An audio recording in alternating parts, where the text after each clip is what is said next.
Good morning, everyone. I hope we are all doing well. It's your girl Seeker in the house, and a happy Easter break to everybody. May every single desire of your heart be realized in this dispensation of Easter. I'm having a lovely time because I get the opportunity to rest and recuperate. And 4 whole days. Oh, in fact, we've only got 3 days left. And it's been an amazing time so far. We thank God for all of our lives. And for anybody who's here watching, I pray that the desires of your heart for this Easter break are realized. Amen.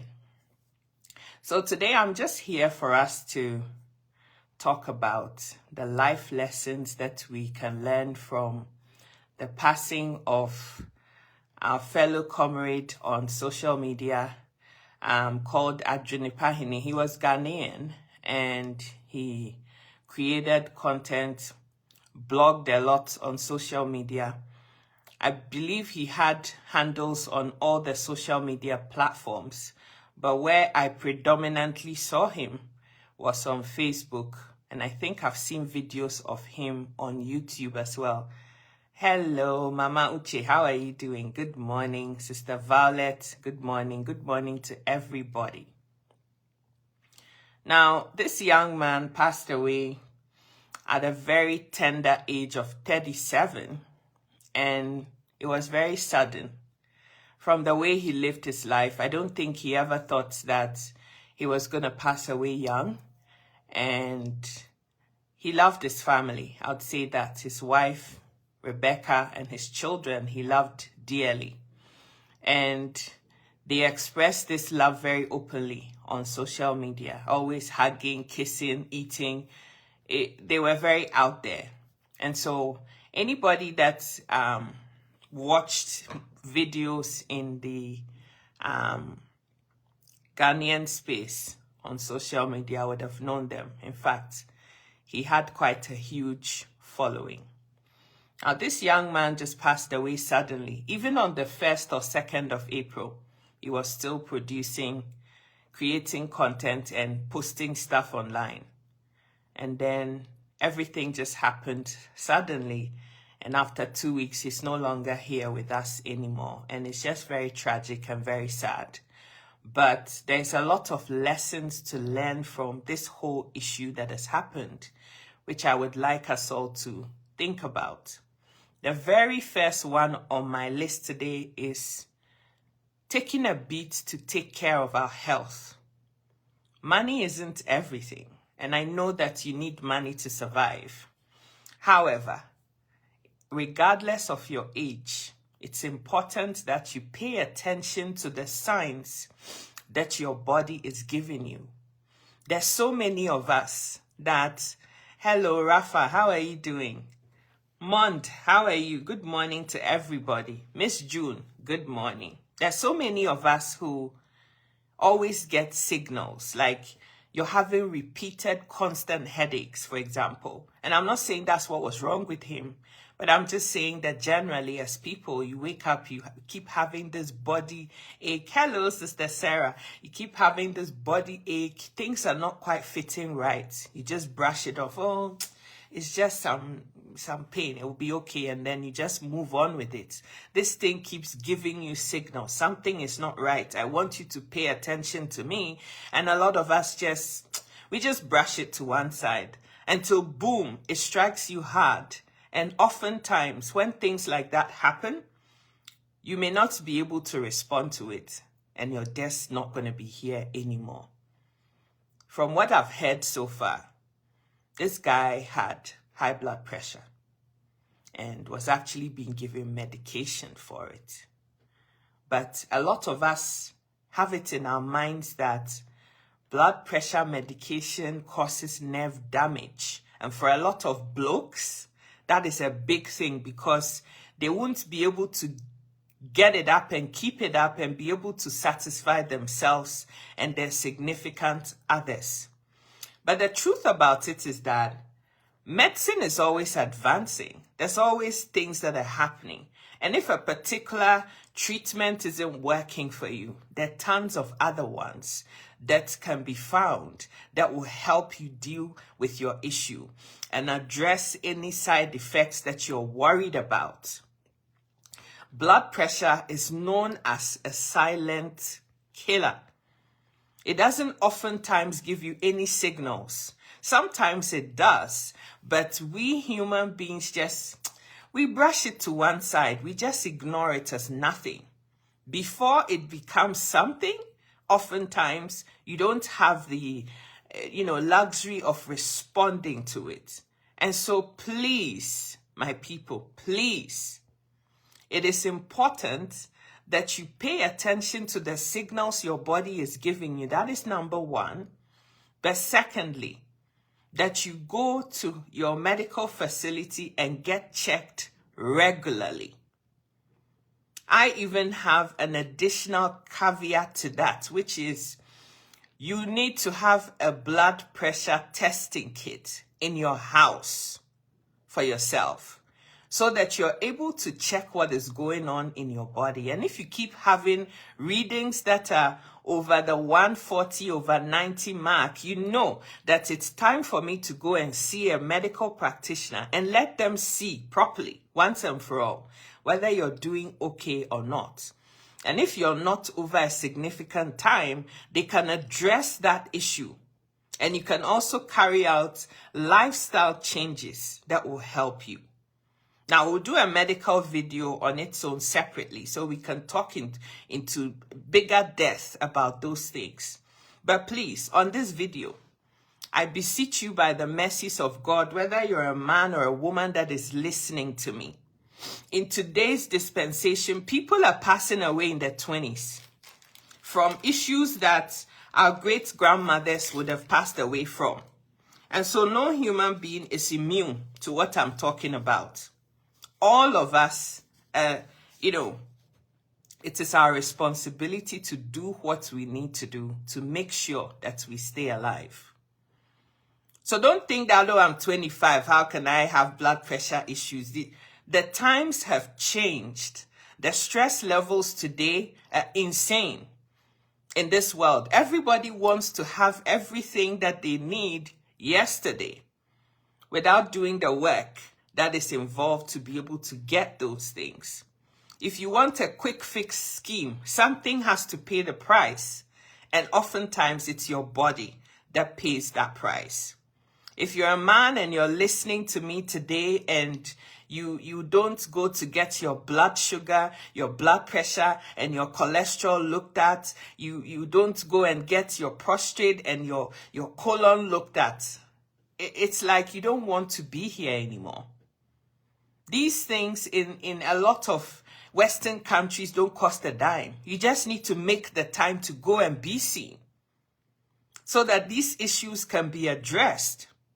Please, I don't want to hear another young person in their 30s pass away because of things that could have been avoided. This guy was prescribed medication, but because he thought that it was going to affect him negatively, he's not going to be able to get it up and keep it up and be able to satisfy himself and his wife that he purported to love so much. He wasn't taking his medication. He had an aneurysm, a blood clot that ruptured. And that's how this guy has not with us anymore. Please, please, I'm begging you. And if you're a sister in the house and you're listening to me and you don't know what your blood pressure reading is, you don't know what your cholesterol is, your blood sugar is, whether your hormones as a woman are balanced or not, you don't get your yearly or, bi-yearly smear test done, my sister, please. After this video, after this Easter weekend, please book an appointment and go and be looked at. I've had too many loss around those things that I've just mentioned in recent times. Please, I'm begging you. A lot of people that were asking me, I haven't seen you do live videos in the last, are you okay, and all of that. I had to take a beat to be away because There was just too much loss of life around me. People that I knew very closely and were dear to my heart have passed away. In the last week and a half alone, apart from this guy, there's been 3 or 4 other people, my age, younger, that have been laid to rest. Please. And a lot of it has to do with medical negligence. Your health is your greatest wealth, my sister, my brother. And it is your responsibility to make sure that you stay alive.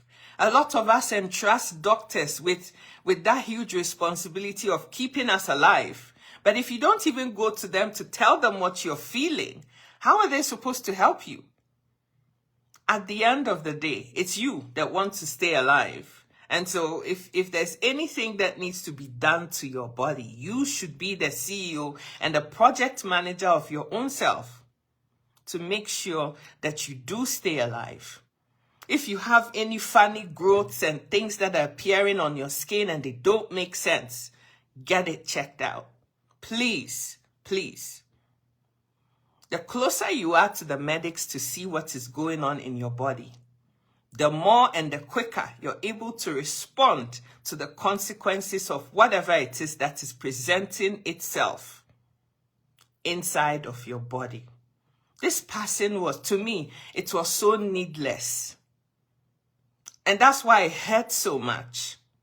Because the outcomes could have been different if this guy just went to the medics and did what he had to do. And he lives in Germany. Germany, of all places. With some of the most advanced medical technologies that you can think about. I don't understand. I really don't. You see, we Africans travel abroad, and yes, we've come in search of a greener pasture, better livelihood, and all of that, which I understand. But the people that occupy the lands that we come to occupy, there are certain aspects of their lives that we need to, emulate. Caucasians go on holiday not because they have nothing better to do with their time, but because it's essential.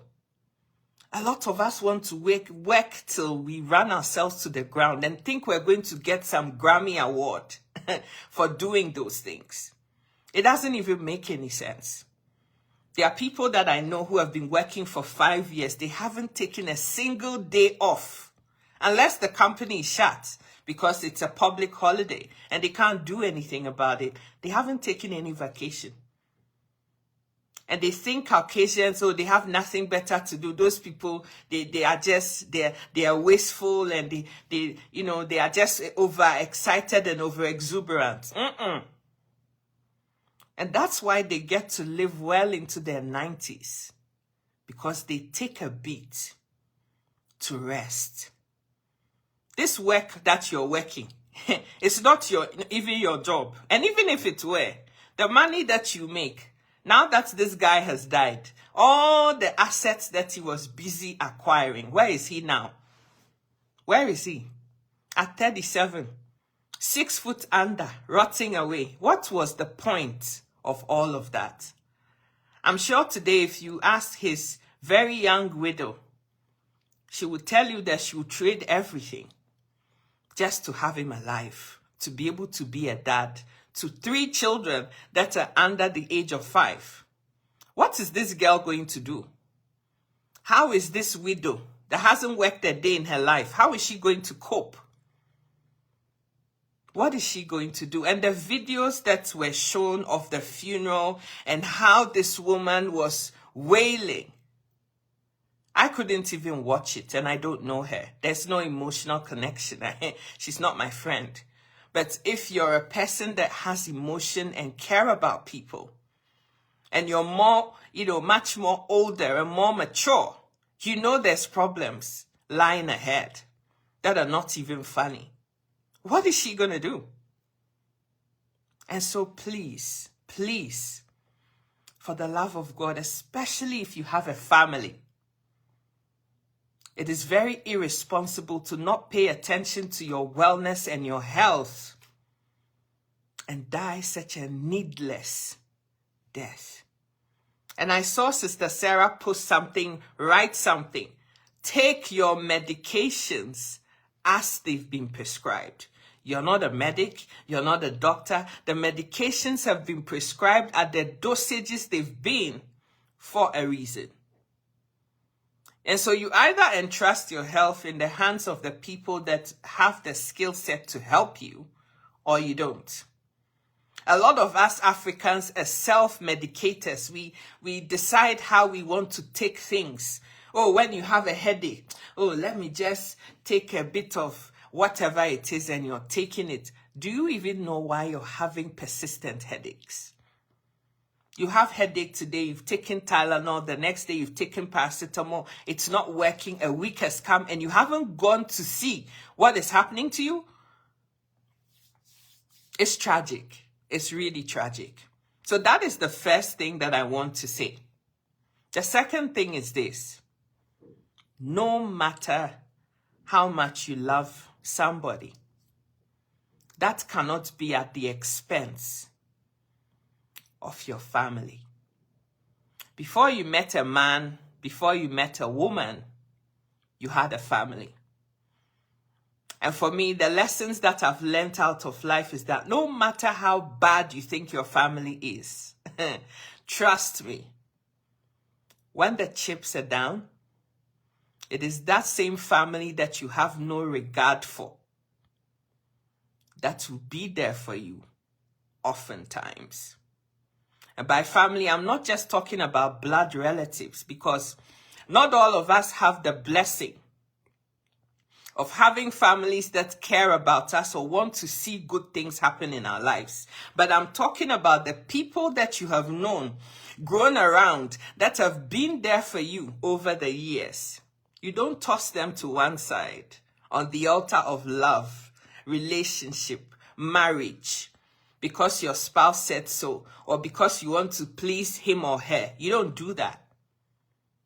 If any of us know this story well, the wife cut ties with her family because there was some huge misunderstanding between her dad, and the husband.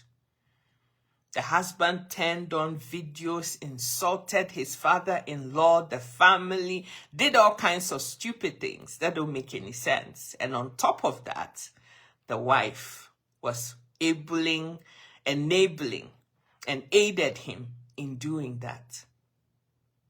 A lot of horrible things were said. They cut ties with the family. Now that the man has passed away, who do you think is going to be the support system around this young girl that is now widowed with 3 children to look after? And it was very sad because a lot of water has gone under the bridge. A lot has happened. And on the back of this lot that has happened, the family are trying to pick up the pieces and demonstrate to the whole world that they're now a united front. And there was a video that the wife, Becky's dad, did with all his children and his wife or whoever it was, all surrounding him. And he was trying to make us all believe that all the grudges have all been talked about. They've worked it all out. They're now all happy families, kissing each other. But in that video, the widow was standing in front. She was holding on to her child, and the other grandchildren, the other siblings or whoever, they were holding the rest of the kids. And the man was trying so hard to make his words resonate with us, with what we were seeing. But the gelling was not gelling, for me anyway. I didn't see any love in that video. Because so much has happened. A passing of somebody, they're going through the motions of, showing some semblance of, their united front. But it wasn't gelling. Even the bride, the widow, she couldn't believe what her dad was saying. She was fidgeting, turning around to look at his face, as if to say, this thing that this man is saying, is it even true? That's what I saw. A lot of people would have seen, oh, now that they are touching each other's shoulder and holding, it means they are fine. It doesn't mean that at all. And I'm not blaming anybody. I'm not blaming anybody here. You do not allow your partner to berate your family. Thank you so much. And I saw Sister Christine say a lot of people do that. A lot of women do that. Like, what is wrong with you? What is wrong with us women sometimes? It's like we start living with a man or dating a man, or, you know, the man gives you something in between your legs and then you leave your senses behind. I don't understand. Because the one thing that I have seen in this life is that when it comes to men, and I'm not just talking about family here, when it comes to men and their relationships with their friends, like boys, for example, I haven't for any instance in my life, almost in the middle ages of the 40s, seen any guy that has sacrificed their friends and their support system on the altar of love. Not once. But we women, as soon as we start dating somebody, if we are lucky enough to be married, hey, we will rub it in the faces of our friends that were there for us from infancy. Because now we are Mrs. Somebody. Because now we have a man in our house. We have a dick in our bed. So we leave our senses behind. It's like we are not sensible anymore. And then things happen in life, like has happened to this girl now. And after all the ceremonies are done and everybody has left now, she is now going to feel the real ramifications of her actions of old, because she wasn't thinking straight.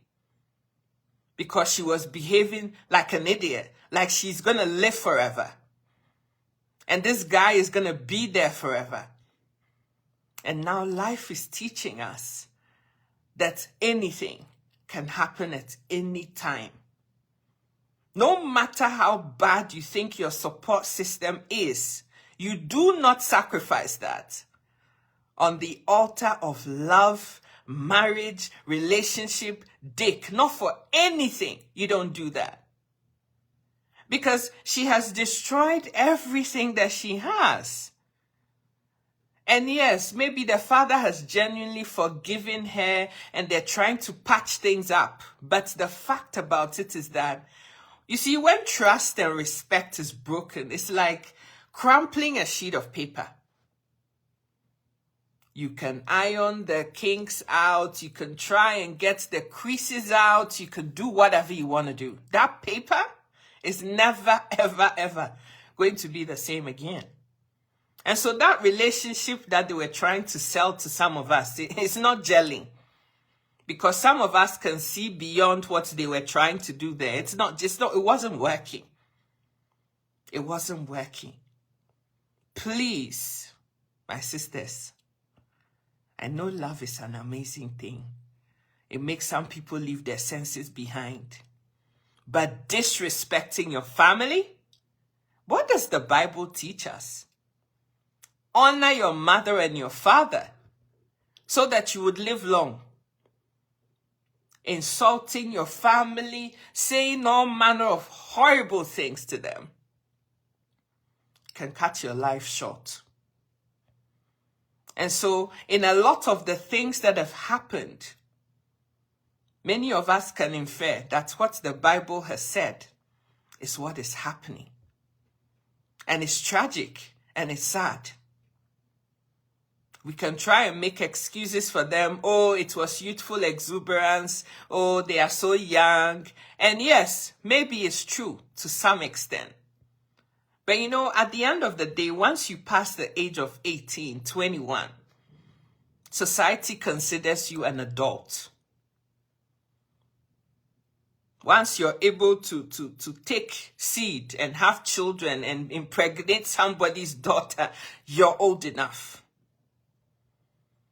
And so please, I'm begging you, no matter how good the dick is, no matter how good this man is, no matter how good this woman is, you do not sacrifice your family your support system, your great friends that have been with you through thick and thin, just because you're now Mrs. Somebody, just because you now have a title to your name.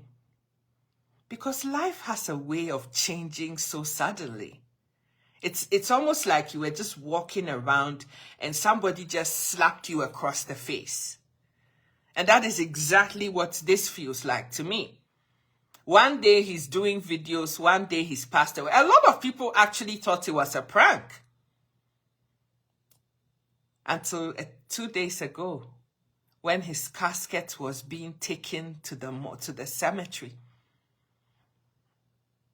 When the wife was beyond herself, screaming, and it was so hard to watch that video and not shed any tears.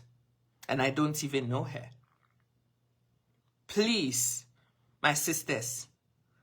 Yeah, love is beautiful, love is amazing, love is sweet, but please, still have your brain intact. I can't for the life of me see how I'm going to disrespect my parents because I have a man in my life. Like, that ain't never going to happen. But please, whoever your safety net was, be it your, biological parents, foster parents, adopted parents, whatever it was, whoever has been there and played a significant role in your life, please. Because when you listen to the story and you listen to the videos that are out there, this girl was even brought to that Germany by her dad. So no matter how horrible this man was, he invested a lot of money to be able to extract his daughter from Ghana and move her to Germany. Those of us who are watching, we Africans, we understand what it means to be able to extract one human being, whether it's your biological child, regardless, the money, all the things that you have to go through to eventually bring your child or whatever it is, your partner, your husband, to whatever country it is in the West. And so when after all that sacrifice, the person turns against you, the pain, the hurt. And there's certain things that you say with your mouth. It doesn't matter how much sorry you say, how remorseful and apologetic you are. It's just like some mud that has stained you that can never be wiped off. And so, yeah, she did all those things to, be seen to be supporting the husband and all of that. And they were dancing and eating and everything. Now that he's no more, who is going to hold the fort? The person you were pleasing, he's gone. What are you going to do? And so please, no matter how bad you think your family is, no matter how bad you think your mom, your dad, your siblings, whoever it is that has been there for you are, it is not worth sacrificing that on the altar of so-called love. People's minds change in this love thing all of the time. But family is always family. It is often said that blood is thicker than water. And in a lot of cases, that is it. I've been through so many instances in my own life, with my health, with so many things. And when everything has quietened around me, there's only 5 people that I have seen that have stood regardless. 5. Sometimes I have some token friends and, but 5 people, yeah, I can count on those. My parents and my 3 younger sisters. No matter how bad we fight, we argue, those 5 people, that's my support system. if all else fails. Those 5 people, yeah, regardless. And I'm not saying we don't fight, oh. We argue, we fight, we argue. But let something happen. We'll put that fight to one side. And the 5 of us would support whoever it is that needs the helping. So please, please, and I know not every family dynamic is like mine. Some people's family dynamic is just something else. I'm not here to try and blame anybody who isn't close to their blood family. But I'm just saying, for some of us, your safety network may be, a lot of friends that you have. You tell them everything. Whatever yours happens to be, please don't sacrifice them on the altar of love. Because things will happen. Things will come up. There are people that I knew growing up who, now that some of us are married, we don't have anything to do with single people. We don't want to be unequally yoked. I've had those things thrown in my face and I just laugh. Years go by. The men started cheating. Things happened in their family. A spouse passed on. And now the same people that say they are unequally yoked, they don't want to be unequally yoked, they're now out there screaming that they were going through something and nobody was there for them. Well, you cut yourself off. Do you think I'm going to be sitting around waiting for you to go and finish doing your lovey-dovey and come back to pick me like I'm some piece of trash that you threw by the wayside? Hell no. So when you do things like that, there are consequences for those actions.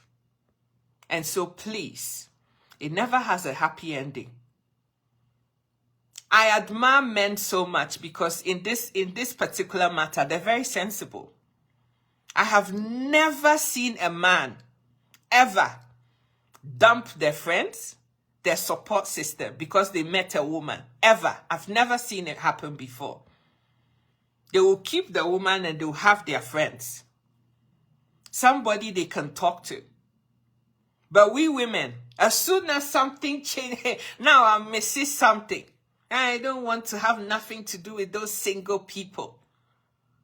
As if marriage or the lack of it is some kind of leprosy or something that is contagious. And,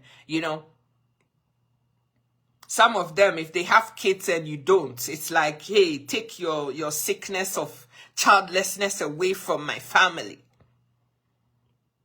It's terrible. And this story should teach us women lessons about that.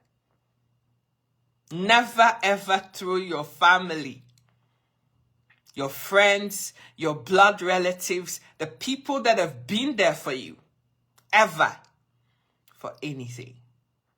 Your mom that gave birth to you, did the night feeds, changed your nappies, took you to the hospital, your parents that paid your school fees. Just because today you have a man, you throw all of that away just because of a man? Are you okay? Never do it, please. Number 3, and this is, again, is for my sisters predominantly. Even if your spouse, your boyfriend, your partner, your husband, your common law partner, whatever he is, even if that person is a millionaire, you have to have your own sources of income. You cannot live a life as a dependent on somebody that is just like you. That can pass away at any time. That can leave you at any time. And just be comfortable and excited around, oh, my husband doesn't want me to work. I don't have to lift a finger. And so you have no money to your name. And if you need to go and buy makeup, If you need to go and buy sanitary towels, if you need to buy knickers, you have to go to your husband or your boyfriend or your partner, whatever, fiance, and beg him for money to be able to do that. That's very silly. Very silly. Because this love thing has become very fickle. Like, things happen. In her case, well, the man is not here anymore, which is just one example. But the other thing too is that he can love you today and not love you tomorrow, and vice versa. For some people, it's actually the women that are the breadwinners. The husbands don't make as much, but it's the same thing. Please, no matter how rich your significant other is, get something doing. Have income sources that pay you money that is yours to be had. Because you never know what is around the corner. Now that this man has died at 37, this young girl, I don't even think she's 30 years. She has 3 children that are under the age of 5. Like, how is she even going to be able to start to pick the pieces of her life with 3 young children under 5? One of them is literally a toddler. What is she going to do? She's never worked a day in her life. How is she going to, like, what is she going to do? Please. And you know, the brothers that think that it's, you know, a display of affluence to do that to a person that you purport to love, there's nothing sensible about that. Having the discipline to be able to make your own money, it does something to your mind, you know. Having that financial independence makes you able to stand on your own 2 feet. Because so many things can happen in this life. So if the sole breadwinner is now incapacitated for a prolonged period of time, how are you going to cope? Because I've seen men that are fine and capable and able. And then some disease from nowhere struck, boom. And now they are bedridden. If the wife or the woman or the spouse or the girlfriend or fiance was never working, what are they going to eat? Because the man can't work no more. And a lot of us have become so comfortable with social benefits and social benefits. How much is this money safe? How much do we think it is? If you ask anybody, or if you're dependent on anything, whether it's the social system or anything to take care of you, bare minimum is what you get. Because at the end of the day, it is taxpayers, for want of a better word, are the ones that are looking after you.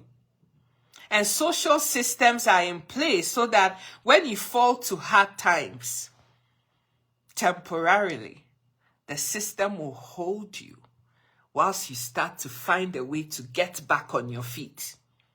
It is not to become a permanent thing that you live and die off of. But a lot of us Africans, it's like over-sabi. We are one of the hardest working people I have known definitely in my lifetime. But we get to abroad and we think that we've arrived. And a lot of us want to take advantage of the system, thinking that we can enrich ourselves with that. Please, that's not what it's in place for. And so many of us, especially in Europe, have made it so much so that a lot of people have no regard for people that survive on social benefits, because a lot of people's mindset is that they are well and able-bodied human beings that can work. But they are surviving off the table crumbs of the taxpayers. And it annoys and infuriates a lot of people. As somebody that's lived in England, born and bred in England, I saw so much. And living on social benefits does not have any good name at all. And it's not in place to become your livelihood. No, it's supposed to help you to stand on your feet. Back in the day, I remember when I was in my late teens, the advice on the street in London was, go find somebody to knock you up, and then you just show up to the council, and then you tell them you're pregnant, and before you know it, you have a 1-bedroom flat and you're living there. It's like for free, and the system pays for everything. I'm like, some people are just very silly. This cockroach-infested, rat-infested place, a lot of the times, with a lot of crime. Is that where you want to raise your children? Is that all that you want your kids to aspire to? Don't you want to live in the great neighborhoods where you have, decent neighbors that your children can aspire to greatness? Because as I said, they only give you the leftovers when you're depending on the system for survival. Now, I know Germany has the one of the best social systems, but even that, 3 children under the age of 5. Do you think that the government is going to be dishing out thousands of euros to this widow because she chose to have 3 kids? Hell to the no. No matter how much she gets out of all of this, she still needs to get out there and find work or something that is going to pay her to be able to get those kids to a point that they never have to beg for bread, ever. And so those of us who think that we have better sense and we can take advantage of situations to better our lives, please don't do that. Social benefits are in place to support families that really are in dire need of it. Not for you, able-bodied human being, to be sitting around, being lazy, and not wanting to contribute a dime for anything.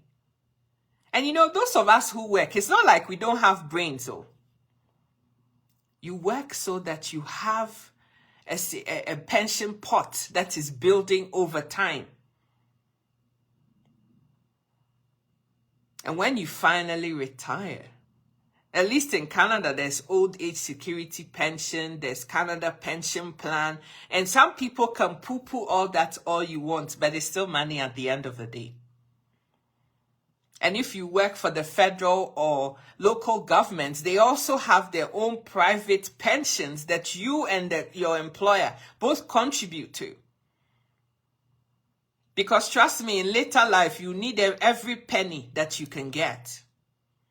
With all the array of illnesses and everything that will be happening to you at that time when your body is slowly decaying. So it pays to not cheat the system and to actually work and contribute pensions, save up, retirement pension plans, have all of those things in place, because one day you'll get something out of it. I really feel so sad for this woman because I really don't know where she's going to begin from. With 3 kids under the age of 5, like, even if she wants to put them into daycare or nursery or whatever it is, if the hours of her work don't coincide with the drop-off and pick-up times for these children, what is she going to do? That apartment they were living, the guy was paying for all the expenses. Now that he's no more, what is she going to do? What is she going to do? How is she going to survive? And so please, my sisters, things happen in life. Things happen in life. I always tell my sisters that the best policy to have once you get married and become a parent is, even if you have your husband with you, that you train your mind as though you were a single parent and work your way up to a point where you're able to sustain your family, even when your other spouse is incapacitated, unalive, whatever. Because how are you going to be able to cope? You can't pay for boarding fees, Solomon. You can't pay for that. That's for the elite. You can't pay for that. That's a lot of money. A lot of money to put children in a boarding facility for ages.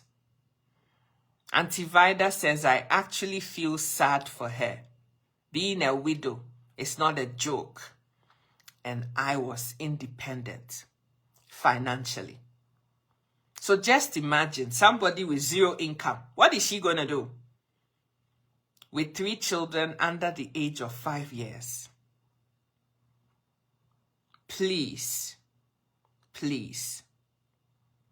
The man can tell you everything. It's not even about him. Let him provide. Let him look after you. But at the end of the day, have your own source of livelihood. No matter what it is, it's something. Because now that's something, if she had it in place, it would have counted for something. And I'm sitting here and I'm wishing to God that this guy was wise and sensible enough to have a life insurance. And that is something a lot of times we Africans, we suck at. Oh, it's so much money. I have to be paying this thing every month. But you know, what if nothing happens to me? We're all going to pass away at some point. And if you have dependents and you really truly love them, doesn't it make sense that when you're not here, you give them a good standing to be able to survive? Look at the world that we are in today. Even us, we are not coping. What are our children going to do? Like, I look at the world today and I'm like, 60 years from now, our grandchildren, and what are they going to do? How would they survive? And so as a parent, don't be selfish and think, well, I survived it on my own. I had to do it for myself. They should cope. They have to do it themselves. Don't be like that. The fact that you struggled doesn't mean it's only right and fair that your children should. Because by continuing to do that, you're never going to break the cycle of poverty in your home. And maybe it's your destiny to do that, so that the future generations have a footing to be able to stand. Please, please. Now, assuming he had life insurance, then that life insurance will pay something out. And that something can hopefully afford them some little hen coop to give them a place to lay their heads independently without depending on the family. But if those screams that I heard was anything to go by, and I don't know, I could be totally wrong here. I have a feeling that that wasn't the case. There's nothing. There's nothing. And so this woman now has to find a way to help 3 kids stay alive.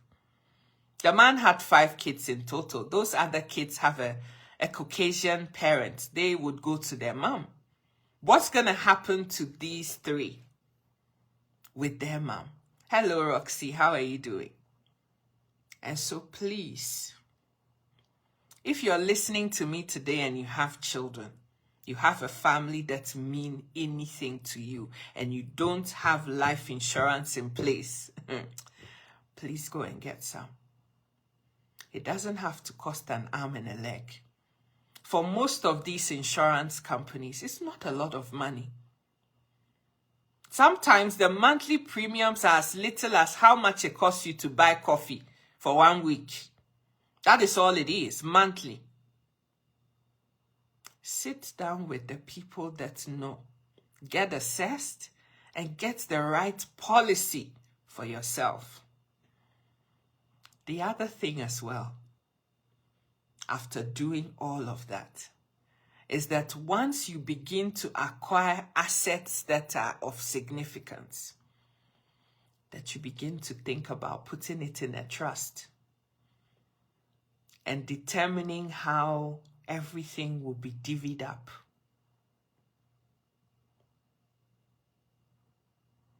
Because sometimes when your other half loses you and you're gone to be with the Lord, some people leave their senses behind. There's somebody who passed away, a woman who passed away, and trusted everything that she had, her life insurance and every asset she had, to her spouse, the father of her children, thinking that he was going to be sensible enough to look after them and do right by them. After she passed on and the life insurance was paid off, the man abandoned his 3 children, blood children, and is living the life up, bought a house. He's now with some other woman, with her children, and forgotten about his own 3 children that he had with his wife of blessed memory. If this woman had a trust, a will that says, if anything happens to me, 100% of my estate goes to my children, it would have been a different story for the children. Whatever assets there are will be held in trust until such time that the kids are old enough to be able to have access to funds that will give them a completely different outcome in life. But today, that money is being squandered by a husband that, for me, never even loved his wife. And after she passed away, he forgot about everything that this woman sacrificed for him. And those kids, but for the grace, would have been in the social care system, whilst he's happily gallivanting with a new chick that he thinks he has. I don't understand, though. I don't understand. This love thing that people keep throwing away as if it's something is why today a lot of relationships have become very transactional. It is stories like this that have made people like that. And real, genuine love is very hard to find. And this story I'm telling, it's not just men who do it. Some women are even worse. But at the end of the day, if you love your children, if you love them, please leave them something tangible that will help them when you're no longer here. This guy had so much asset acquisition back in Ghana. I'm not saying it's bad though, But to me, when you come to live in the West, and you've lived in the West for any length of time, you have children here in the West, can I burst your bubble? The kids ain't never going back to Ghana to live. They may come to visit and all of that, but they are never going to move and go and live in Ghana or Nigeria or Zimbabwe or wherever you come from listening to me this morning.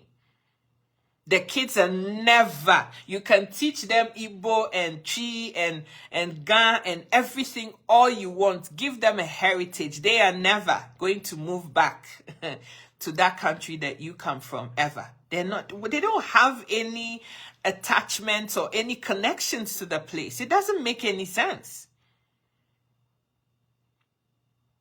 Like me now, if I have children that are born and bred in Canada, what are they going to do in Ghana? They don't know anybody. They may have grandparents they see once every few years. They have no linkages to the place. They ain't going back to live. And so the best kind of asset acquisition, to my mind, is asset acquisition in the country of residence for your children for a long time. No matter what anybody says, euros, pounds, US dollar, Canadian dollar, Australian dollar is a gazillion times better than Ghana cedis and Naira. That's just the truth. So this man had 4 houses. He gave all the papers to his wife, publicly displaying and flaunting it in our faces on social media. Now he's not here. To me, all those assets, they mean nothing. Unless this woman has a real huge family network that are going to rally around her to go back to that Africa and sell up all those properties and get whatever money it is and come and invest it in Germany, all of that means nothing in my mind.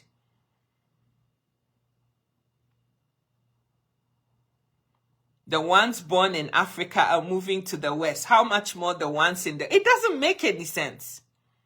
You can't have children in England, Scotland, Germany, Italy, Spain, France, name it, America, Canada, Australia, and ever in your wildest dreams think that after 20 years or whatever, when they're done with tertiary education, they're now going to go to Africa. What is there? With all due respect, I'm Ghanaian and I love its modern sense, but I can't for the life of me see myself, even now. What am I going to go and do there? After all these years, what are you going to do? Where do you pick the P? And even I did most of my formative years, all the way up to first degree level in Ghana. And I have nothing against the place. I love its modern sense, but if I have children, what are they going to do there? What are they going to go and do back there? What?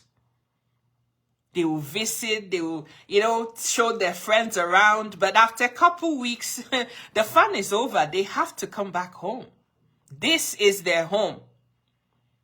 And it's a painful truth a lot of us Africans, we don't want to hear, but the truth is the truth. Your children that you have in the West, they're not coming back. Understand that. And live in peace. So many of us live in the West. We never want to buy a house if we are able to. We never want to have any kind of fund of any sort here. As soon as we get small money, we go back. We buy land. We are building. A lot of us have built 50-story building in our villages, just so that people will see that when we came abroad, this is what we've been able to achieve. And every single person that I have known that did that, 50% of them had their corpses taken to their house. laid in state in their living rooms, and taken to the cemetery for good.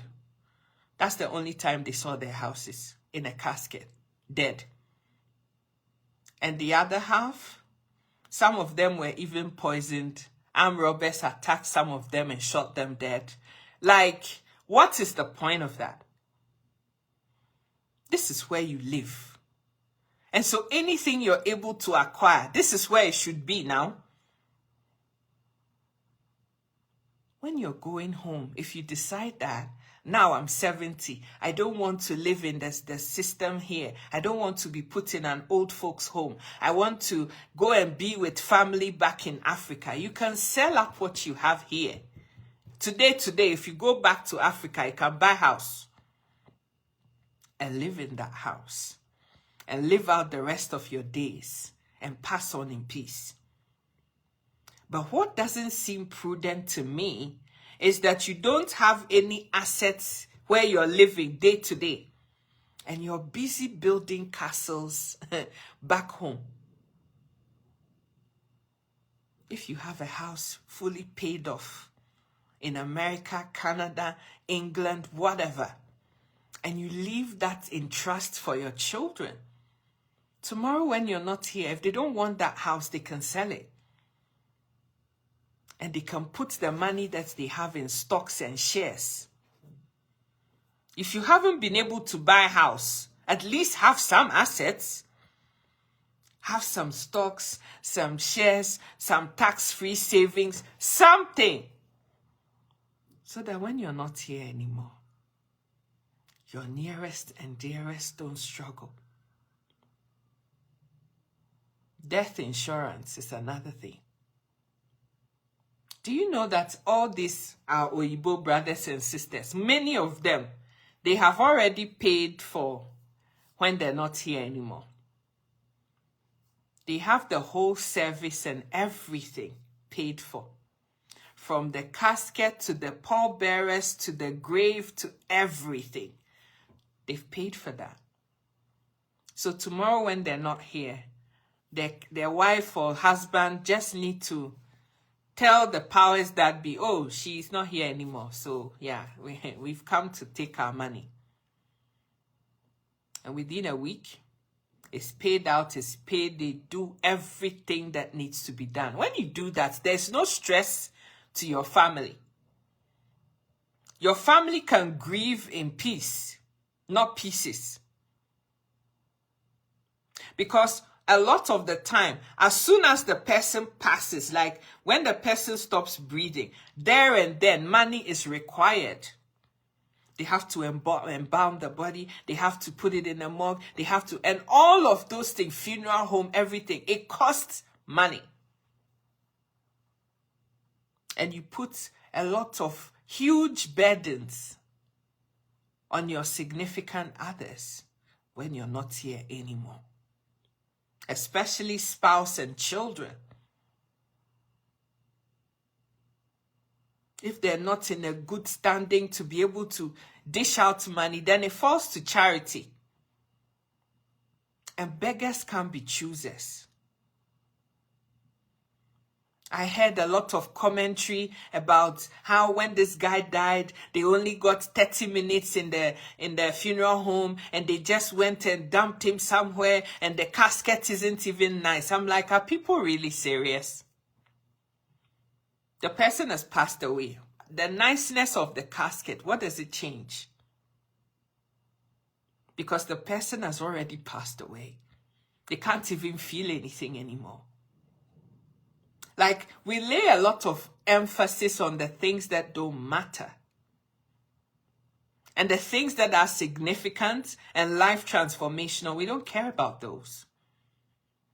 Today, my question is very simple. Do you really love your children?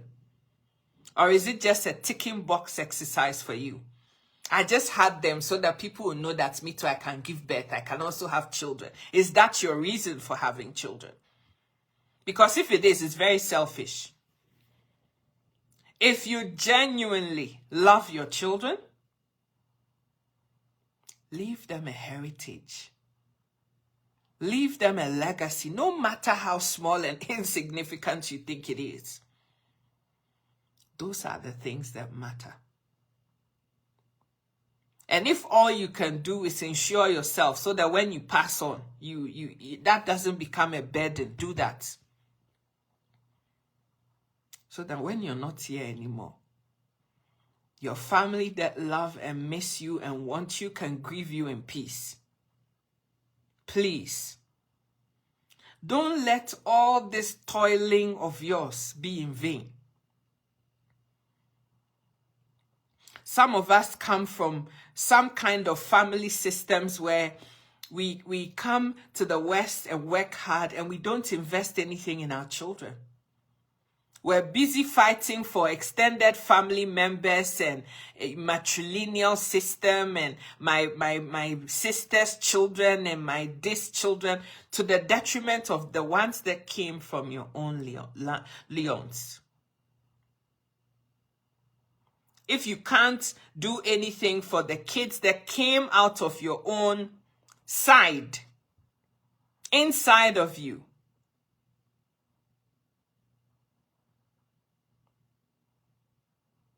then what was the point? The kids from your own loins don't matter to you. You're paying attention to your adult sister and her children to the detriment of your own children. How does that make sense? But a lot of people do that. No attention to their children whatsoever. No investment, nothing. Let them grow. They'll survive. At least I give them a roof over their head. I feed them. What else should I do for them? That's very selfish. Give your child a good standing so that they can do what they need to do for themselves. Now, back to that thing that I was talking about with breaking up of support systems because you found love. Forgiveness may have taken place between Rebecca and her father, the mother, and the rest of the family. The victims of all the insults and public abuse and embarrassment on social media. However, bridging the gap, bridging that disconnect and trying to create a whole connection again, that's going to be almost impossible in my opinion. Because there are certain things that you can say publicly, openly. But once you say it, you can't take it back. And the devastation and the seriousness of what you said will ring through for years.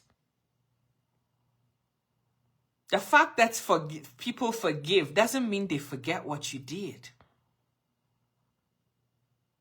So don't even start it to begin with. Now, assuming this girl can't afford the rent where she lives with this man or lived with this man, and she now has to go and live with her dad and her family, with her 3 children. Can you imagine what that's going to be like? A father that you were estranged from for many years. Now you've come back cap in hand begging for that same family to look after you. Do you think that's going to have a happy ending? Once all of this is done, just give it another couple days, weeks for the dust to settle. The real persons are now going to come out. And when widows and widowers are in their most vulnerable stages, unable to think straight, unable to decipher what is good for you to do, that is exactly the time that if you don't have a good set of people around you to protect you, you will make some very silly decisions that don't make any sense. Because in that time of grieving, a lot of people lose sense of the reality on the ground. And that is also ripe season for bad people with bad intentions to take advantage of you. In this funeral, I've heard a lot of monies floating around, and, some politicians and their family have donated all sorts of things. There are going to be people around just pretending to love you so they can have access to those things. In those seasons, you have to really be mindful of the people that surround you, because not everybody is around you for good intentions. Now, if this girl had a good connection with her parents, an extended family, at least there will be somebody that is trying to look out for the family, look out for her and her young children. Please, please. I don't know how many times I need to be pleading with us today. Keep your lines of support open. And yesterday when I was thinking about her, the only things that came to mind is that because she's so young, because she's widowed, because there's no man and their money coming anymore, in those sorts of instances when there are bad people giving bad advice, because they don't want to be responsible financially for you.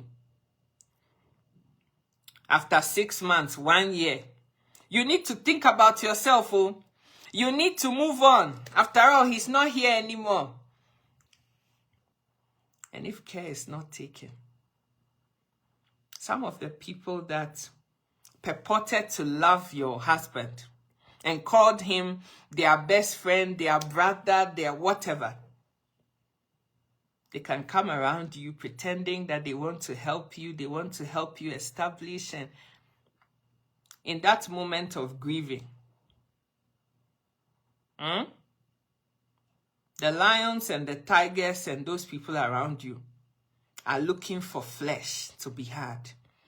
And in that moment of despair and vulnerability, a young widow can be taken advantage of by known faces. Oftentimes, people that had very good relationships with the deceased spouse, the friends and the men around, those are the people to watch out for, because a lot of them are not there for good reason. Maybe they even fancied, the woman when the guy was alive, and they were just pretending. Now that he's no more, gate open. These are the times when a young widow, as young as she is, needs all the support that she can get to stand on her feet and not have these hovering vultures around her, just waiting to pounce. Sometimes when women haven't learned how to stand on their own 2 feet and are dependent, the temptation is great to feel like I should mimic what I was doing before. Let me find the next guy and that person will take care of me. People will promise you heaven when the situation calls for it. But actually acting on it is a completely different thing. Please, I pray to God that this is not the case for her. Because there are so many people that can just see opportunities to take advantage in this very desperate time. It's very difficult to even decipher who you can really genuinely trust anymore these days. And it's 50 times worse when you're young, your spouse has passed away, and you didn't do anything to continue to build on the relationships that you had before. And so now that, everybody leaves, who is going to be there to watch your blind side? Who is going to be there when these vultures come looking for prey, to drive them away and to help you put your foot down and be sensible and do the right things that are going to secure and save your own life? Because sometimes some of our brothers are something else. They will take advantage, do all kinds of things, and the same people will come back and publicize what they've done to you. I really pray to God that this isn't the case, because this girl is just awfully too young to understand life and all the things that, some of us have had the privilege of witnessing happening live. There's a woman that lost her husband tragically in the army in Ghana. That guy was murdered. For those of us who are Ghanaian who follow news, I think he was called Captain Mahama or something like that. I remember the name Mahama very well. I can't remember his first name though. That guy was brutalized and murdered. On the back of it, all kinds of people came and promised the wife, the widow, heaven. People that she used to cook for. People that used to visit their house on the barracks. In fact, sit and break bread in the same plate with the husband. We will help you. Don't worry. If you need anything, just come. After the dust settled, some of those same friends of the deceased husband wanted to sleep with her in exchange for money or favors of any kind. And she's not the only one.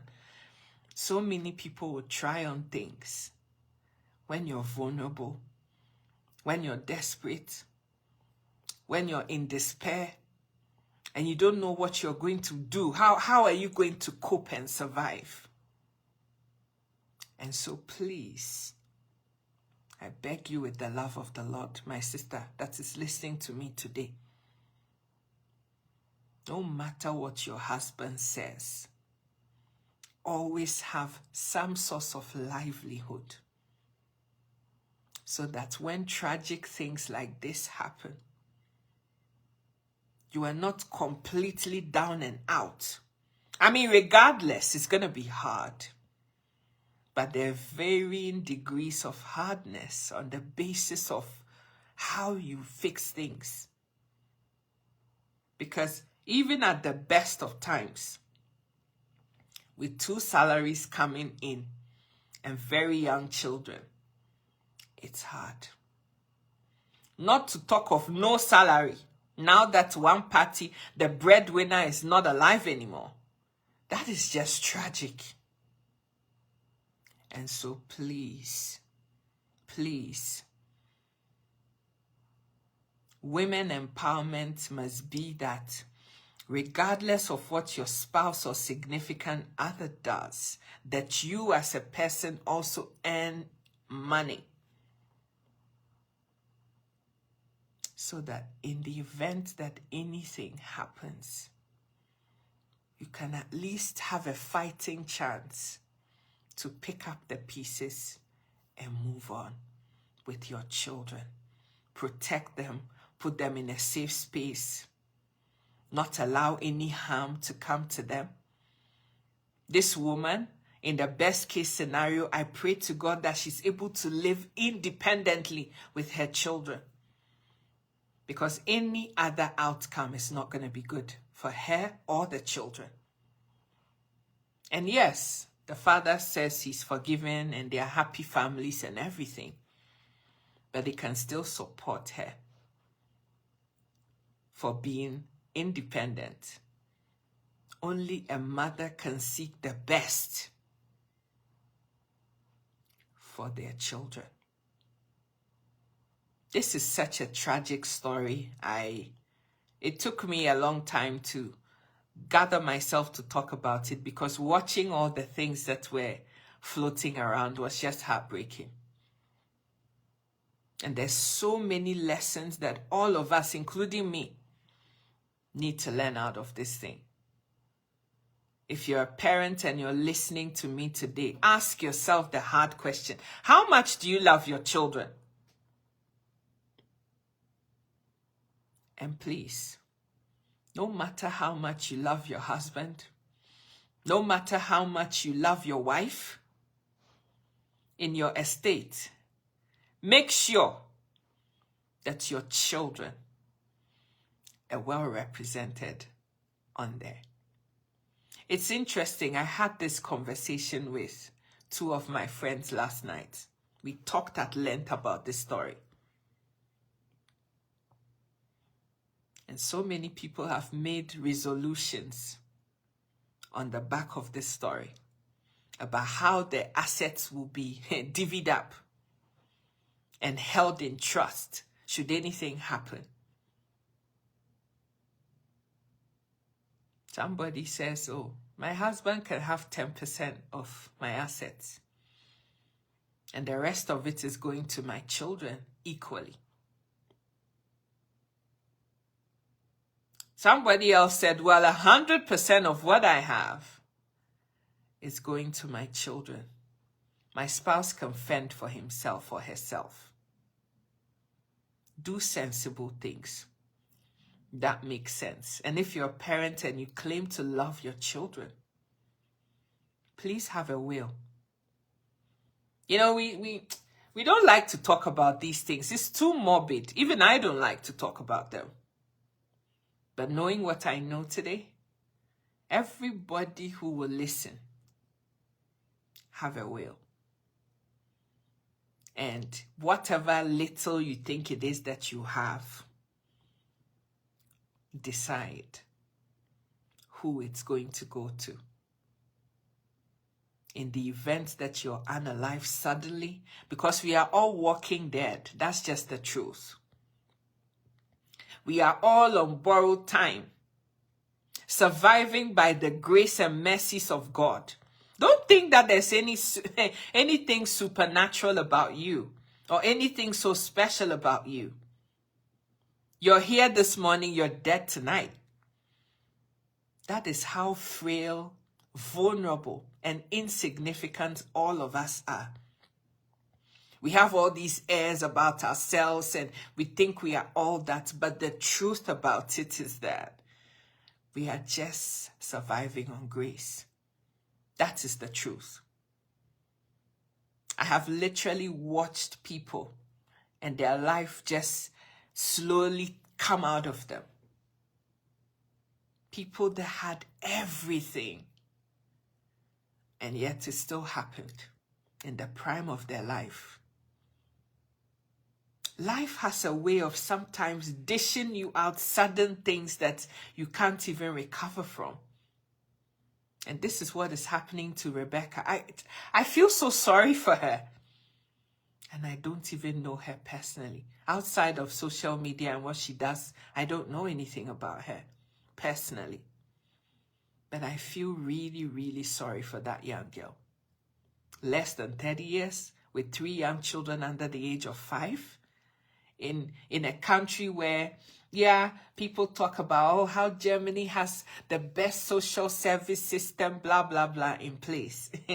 No amount of money that is given, charity that is given to you is going to be enough to look after your children and give them the quality of life that they deserve. You won't live in the best neighborhoods in Germany. You won't live in the best places in the West when you're relying on the government to give you your daily bread. Those of us who think it makes sense to take advantage of the system, it doesn't. You don't expose your children to anything good. Those of you who don't believe me, if you live in London, you know Broadwater Farm. What is in that good place? For you to live and have an apartment in that place and think that it's a place worth having for your children to grow in. Because I live not very far from that. So I saw it firsthand. All these gangs and groups and somebody hoodie, somebody stabbed this. That is all that is there. What is good about that place? That you would have your precious child and think that that is the kind of environment to expose your child to.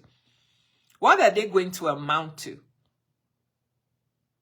But if you live in a neighborhood where everybody is seen to be driving in and out morning and evening from work, the kids are already registering it in their brain. The hardworking people who want the best things out of life, they work for it. And it's ingrained in their brain. In the UK, there are generations. Some people, grandmother never worked, mother never worked. Children are never going to work. 15, 16, they've already started having children. And depending on the system to look after them. And these are things that conservatives are very peeved off about. And for good reason. Because the funds are not going to the people that actually need it. Like people that have, families with children with special needs, disabilities, and things like that. Abled bodies. People that have 39, 40 years, they're already grandparents. Because their children, they themselves, they started having children at 15. 15. A child that I met in England at the age of 15, she's already had 3 abortions and she was pregnant again. 22, she has 5 children. 5. 17, she had 1. She had twins at 19. She had 1 at 20. And she had the 5th one at 22. 5 children at 22. What life do you think those kids are going to have? She never worked a day in her life. She was living in this shack of a place, 3-bedroom place with those 5 children, all under the age of 7, all around her. It's very selfish to do that. And a lot of them, when you ask them, why did you do that? So that I can get property in the council estate. It's like, really? Really? We are breeding the next generation of lazy buggers. That's just the truth. And yet, on the flip side, the other communities that are building their children, the Asians, some of the Caucasians, they're building up their children to be the next generation of tech people, tech experts in this AI world. And what are we doing? Busy having children willy-nilly and saying, oh, God will look after them. Once you have them, God will take care of them. Nonsense talk like that. Please, think about every decision that you make deeply. Don't just do things selfishly because it feels good for you in the moment. This is a whole other human being you're giving birth to that has to survive and thrive. Give them a fighting chance to live.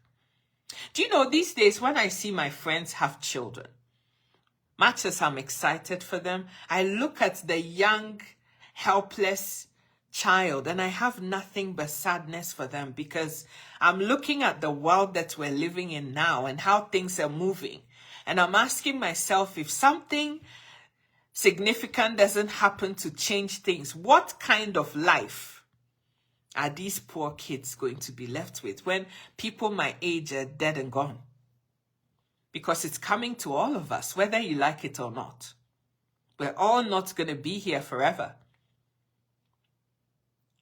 And because of that, I know some Caucasians that have made up their mind that the world is too horrible. I can't bear to give birth to another human being and leave them in this. And so I'm just simply not going to do it. So many people. I work with some of them. The world is just too cruel. I can't do it. That's what they tell me. Whatever your decision is, please think about your children. Have enough feeling, enough to think that you want to do the best for them and do right by your children. Please. And on this note, my heart goes out to Rebecca. I pray to God that she finds the help and support that she needs. I really, really do. Condolences to the whole family on this tragic loss. Adwenepahene was not everybody's friend because he stepped on a lot of toes and said a lot of horrific things about a lot of people.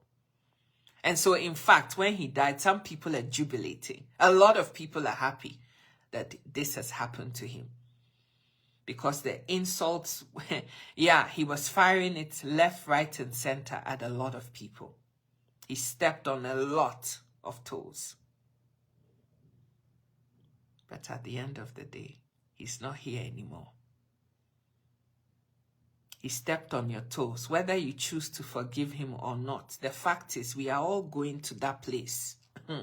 Whether you like it or not. You can go there kicking and screaming. You can go there willingly or unwillingly. But the fact is, they're going, you are going. And you don't know how you're going. That's the thing. And so don't allow social media and trending and wanting to do things that's going to give you more views. And people will be saying, yes, give it to them, more fire, yes. And you're so excited and in the moment, say a lot of stupid things that don't make no sense. Not everybody is as forgiving as everybody. Some people are quiet, but behind the scenes, you don't know what spirits these people are carrying. And so in all your dealings, think about the longevity, the future, like the time ahead. When I came on social media to begin with, almost 5 years ago now, I never thought that I would even be able to have a platform like this because all I saw was shouting and insults, and it didn't match my personality at all. Even to today, my family would rather I wasn't doing this because to them, it's like you're dirtying yourself in a puddle of mud that is floating around. But for me, it's all about lessons and education. You see, when you come from a place where good name, matters to your nearest and dearest, everything you do is being looked at in a microscope with a fine comb. And I know that my dad is on my page. I know he watches my videos. Even if he doesn't watch it, okro mouth people, aproko, will go and tell him, this is what your daughter said. And so if your name means something to you, if your credibility as a human being means anything to you and me, I'm just some humble poor girl that comes from a village that doesn't even appear on most maps. You know, that's where my descendants came from. Everything I am is just by grace.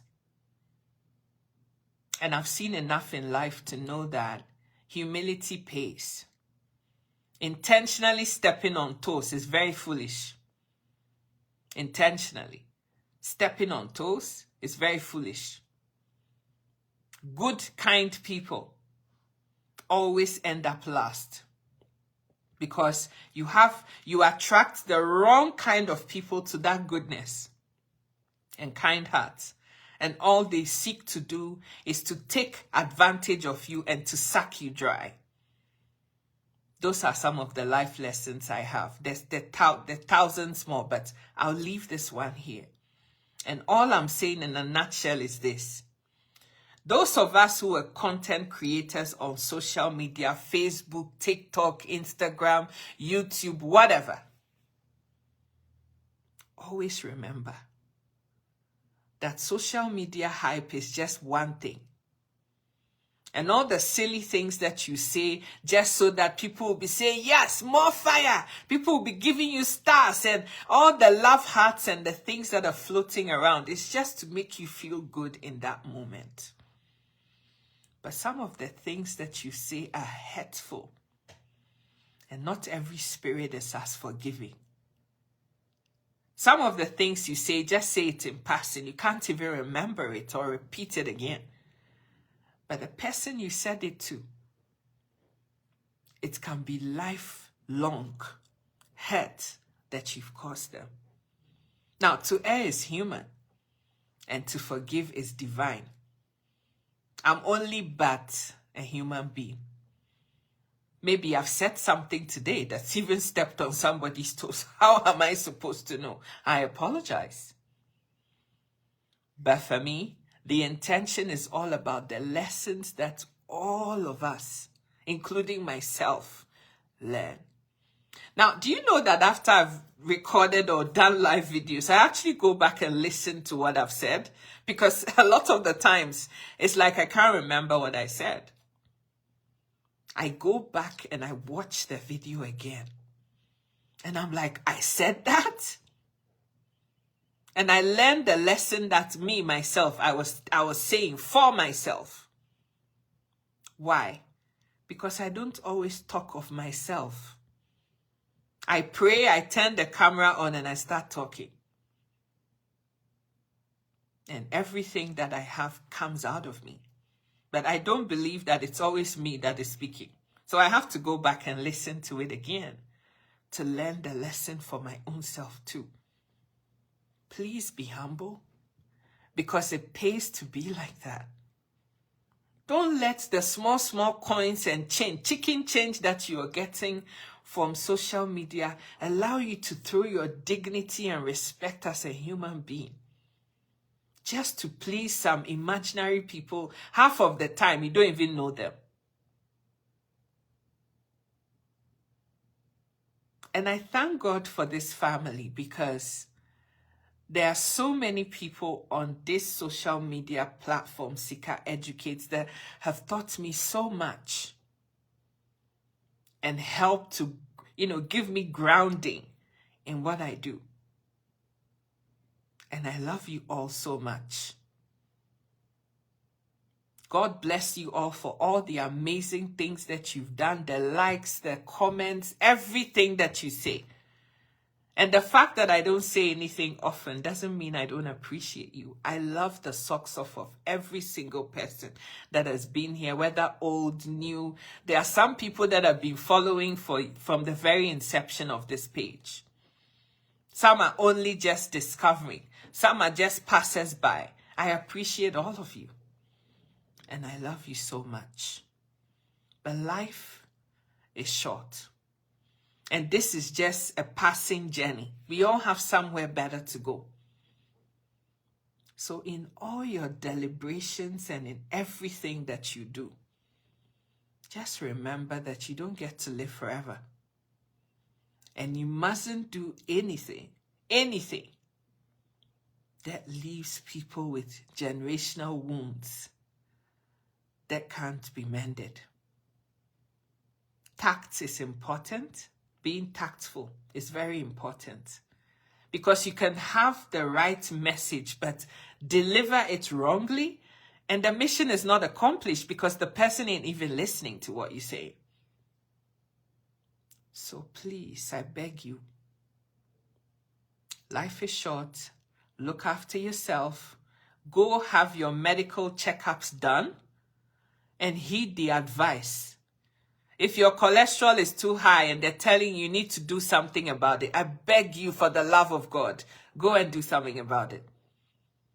If your blood pressure is high and you have to be medicated, I beg you, for the love of God, go and do that. And if one medication isn't working, just go back to your practitioner. There are tons of things out there they can try these days. Please,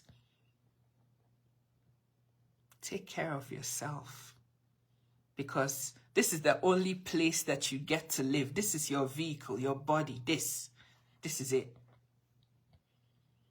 And fulfill the destiny that has been assigned to you. All the precious gifts of children that you have, love them and give them a heritage for the future. My name is Sika. I love you so much. Sister Rosalind, Ernestina, Sister Gladys, Mr. John, Caroline, Christine, Irabna, Alex, Kwale.